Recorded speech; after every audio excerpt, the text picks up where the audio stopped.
Hey everyone, Jamie here, and in this video I wanted to take a look at the Apple Watch Ultra, and in particular I wanted to take a look at its size and compare it to a couple of other Apple Watches as well as a couple of standard non-smartwatches so that people could get a sense of how big the Apple Watch Ultra actually is.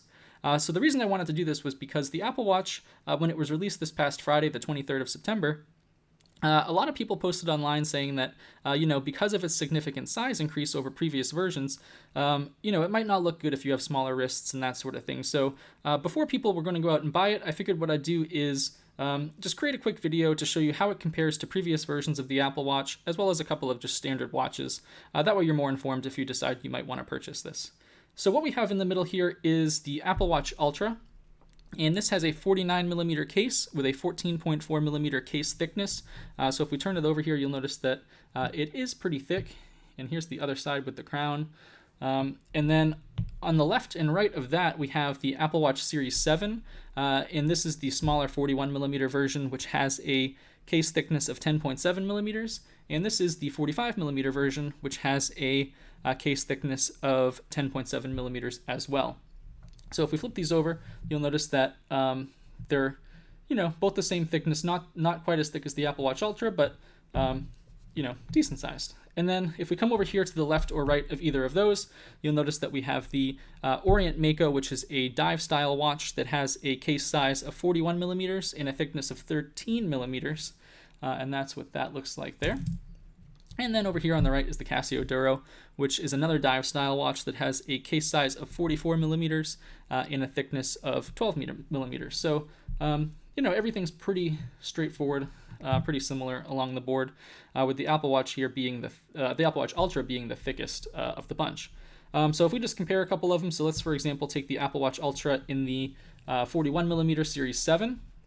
And just kind of hold them up next to each other like this, you can kind of get a sense of the difference in size. And if we flip them over, you can see the difference in case size here. And then we'll do the same thing here with the Apple Watch Series 7 45mm, where we'll just kind of hold them up next to each other, give you an idea of case thickness and case size. And we'll do it back to back as well. And then we'll just kind of hold the Apple Watch Ultra up to a standard Orient Mako non-smartwatch. And if we flip them over, so pretty similar thickness, not too much off. And then here's the Casio Duro. And if we kind of compare them like that, you can see the thickness there. And we'll hold them back to back here.